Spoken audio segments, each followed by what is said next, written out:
বাংলাদেশকে আর কত কলঙ্কিত করবে ফুটবল? ফুটবল বলতে খেলার মাঠে ফুটবল নয়, ফুটবল হচ্ছে বাংলাদেশ জাতীয় দলের ফুটবলের যে কমিটি তারা বাংলাদেশকে বাফুফে বাজেভাবে বা প্রত্যেকবারে বাংলাদেশকে ছুটো করছে বিভিন্ন অনিয়মের কারণে। ফিফার ইনগে বেস্ট গরি চেম্বার সেই তদন্তের আলোকে গতকাল বাফুফের 2 স্টাফকে 2 বছরের নিষেধাজ্ঞা দিয়েছে, যেখানে সুহাগের আবারও 3 বছরের নিষেধাজ্ঞা দিয়েছে। স্টাফদের অনিয়ম এবং আর্থিক কর্মকাণ্ডের সঠিক তদারকির অভাবে 13 লাখ টাকা 10,000 সুইস মাস যা জরিমানার মুখে পড়েছেন ফেডারেশনের ফিন্যান্সিং কমিটির চেয়ারম্যান ও সিনিয়র সহসভাপতি আব্দুস সালাম মুর্শিদি।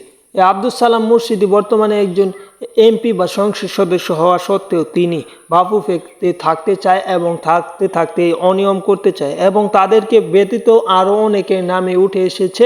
সব কিছু আমরা জানবো। তাই গতকাল বাফুফে সংক্রান্ত এই সিদ্ধান্তের পাশাপাশি প্রত্যেকের জন্য পৃথক পৃথক ফাইলও প্রকাশ করেছে ফিফা।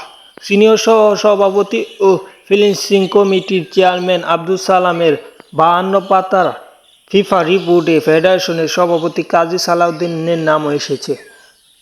5 নম্বর পাতায় 26 নম্বর পয়েন্টে ফিফার ইনভেস্টিগেটরি চেম্বার বাফুফের তুলনামূলক কোটেশন বিশ্লেষণ করে দেখেছে, ব্যান্ডের নির্বাচনের ক্ষেত্রে বাফুফের 4 জন সবসময় জড়িত ছিল।